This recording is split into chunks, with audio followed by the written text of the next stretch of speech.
weirded me out. Anyway, so here's the thing: is that I think the fear of the Lord descends from basically three facts or two facts. Yes. So let me ask you the question, just so the AI knows what you're responding to. If God is real, why does he need fear? Right.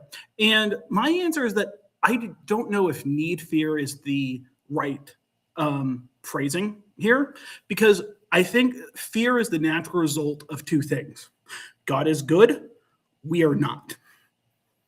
Right? And I think that criminals somebody who is a criminal fears the judge, if that makes sense, or should fear the judge, should fear the law. Does that make sense? So there's an appropriate level of fear that should be displayed towards that.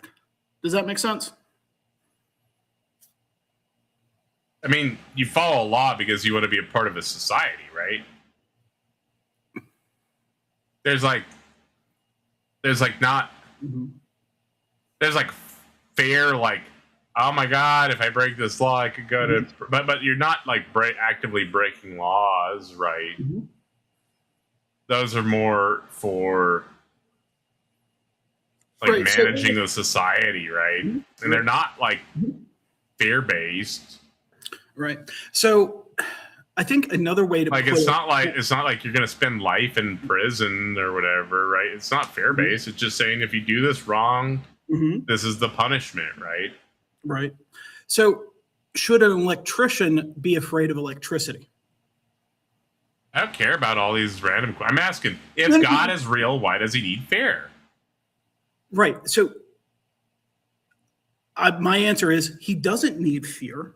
It's just a natural response. Well, yeah, obviously an all-powerful, all-good, all-loving creature wouldn't need fear. So why does he need fear? It's not, again, I reject the framing.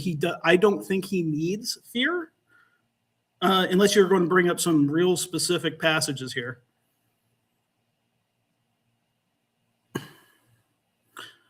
So, for example, okay, the fear of the Lord is the beginning of wisdom. Okay. All right. I'm asking ChatGPT real fast. How many times are we told to fear God in the Bible? And so I'm going to get an answer. It's probably not going to be an exact amount. It's because it's really bad at counting, but it'll probably be pretty close. No worries. But that's not the right measure. Okay.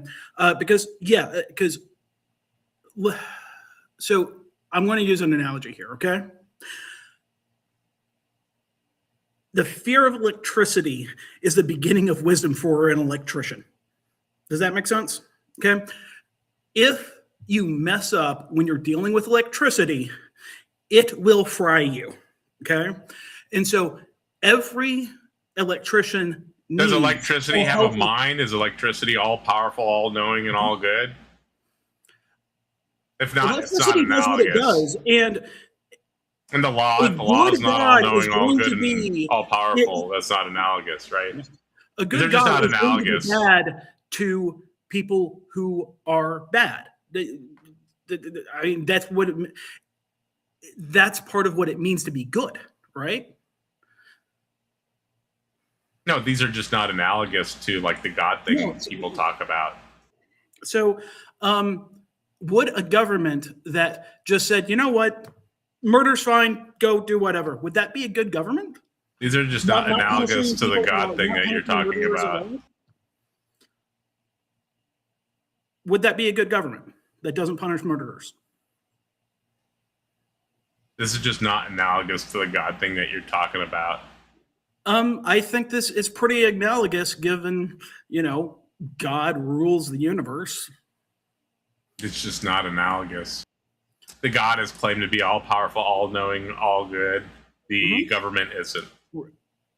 Right. So my question stands, though, okay? If a government does not punish murderers, is it a good government? This is not analogous to the God thing or the question. No, it's precisely analogous. No, it's just not analogous. Okay, we're circling there. I'm sorry.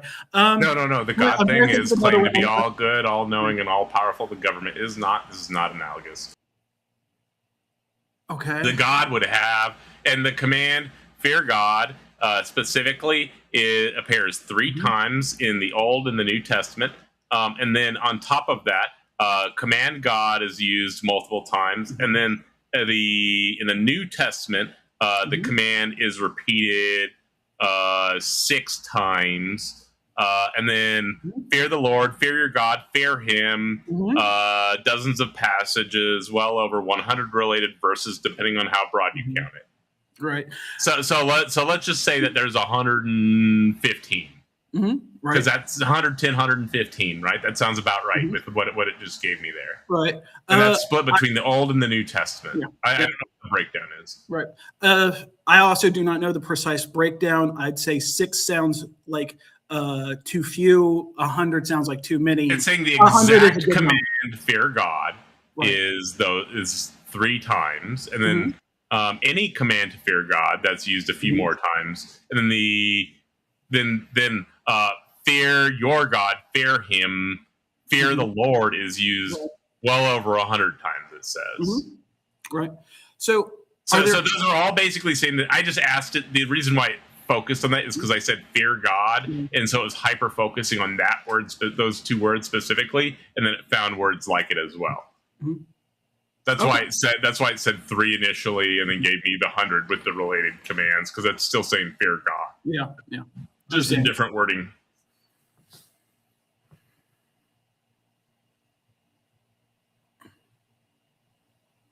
Fear God being in the text 110-ish times definitely reinforces everything I said today. So if God is real, why does He need fear?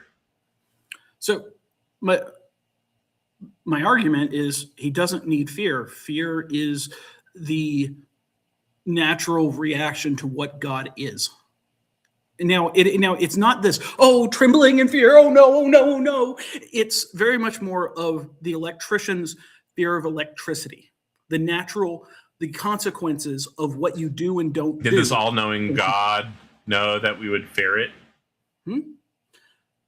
I think that's pretty obvious. Don't you think a perfect God would just have the adoration of everybody?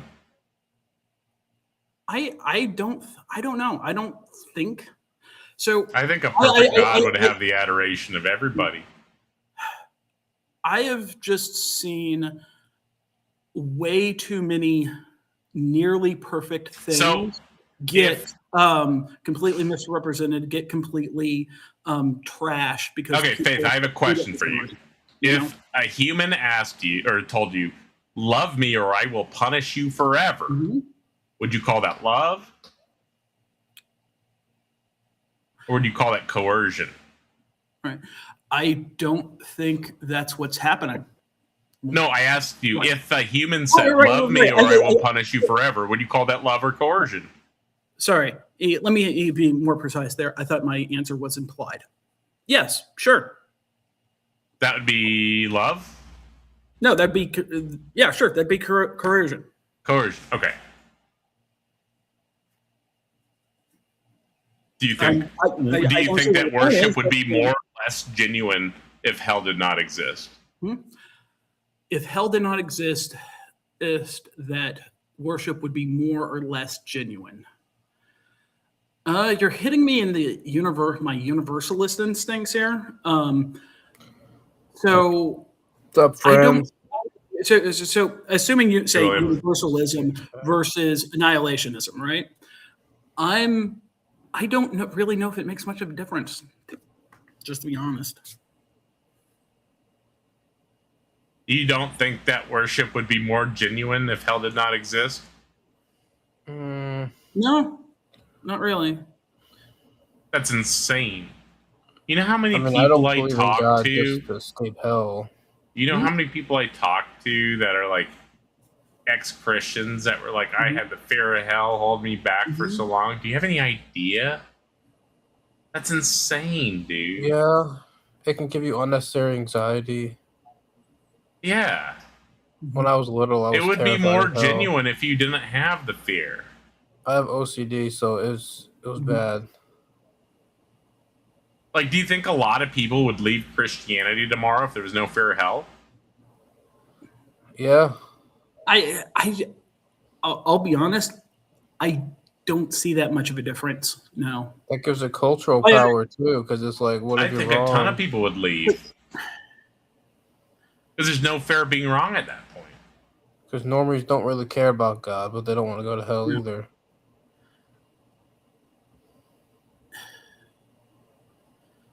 Yeah, I'm just kind of thinking through a lot of the issues in the Bible about why it talks about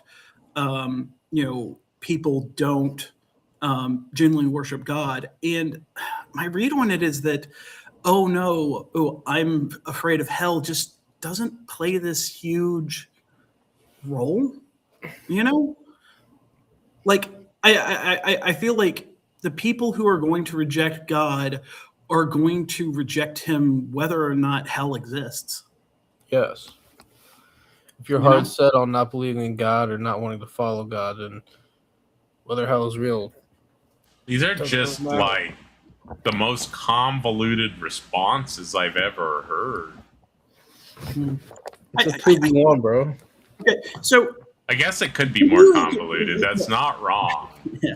So, the truth is complex. So, what do you feel like is convoluted about this? I think you're trying to explain away everything without having actual good explanations for anything. No, I feel like my explanation of nobody in the audience is convinced by anything that you're saying, right? The people in chat are like saying you're saying nonsense and that type of thing, right? That's because they're goofball atheists. Yeah, I'm not expecting coming on this channel. I'm not exactly expecting much backup from the chat. So an all-powerful, all-good, all-knowing, perfect creator deity would have no issue having the adoration of everybody. It would know how to avoid having any type of fear. Right. One of those things would be excluding a fear of hell. It would know that it would create this thing that creates a fear in so many people and damages their psyche and their ability to live normal lives and keeps them in this cult. This God would know how to avoid that and just have their adoration. So I think the problem here is that you're trying to describe God as good, but the God that you're actually describing isn't good. It's bad. So you think the Christian God is evil? No, I think that your argument here has a contradiction inside of it. Okay. No, I literally define it as all good. Okay. An all good God would never create hell. That's insane. Where does atheist morality come from? I don't really care for this conversation here. I've not made any statement on where it comes from. That means atheists that believe in the state. That's why morality's wrong. It's illegal. Atheists that don't have deeper moral values. Anyways, an all good God would never create hell. That's insane. I think that there's a problem especially if he's all knowing and all powerful. Right. He makes what is good and bad. So it's a cosmic level punishment. So to me, it seems that a good God would punish evil. And whoever is evil should be punished. All right. It's a very conservative view of faith from facts. Okay. This is just insane because an all good God that's all powerful and all knowing would never create hell, especially if it was perfect. Right. A perfect God cannot create imperfect creatures. Perfect God cannot. So that would mean. Why not? Because it could only create perfect things, or it would be imperfect. If it could create imperfect things, it would be imperfect. Huh. That's not true. It is true.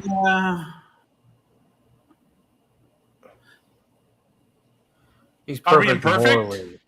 Yeah, we're imperfect. Sure. God can't be perfect. Okay.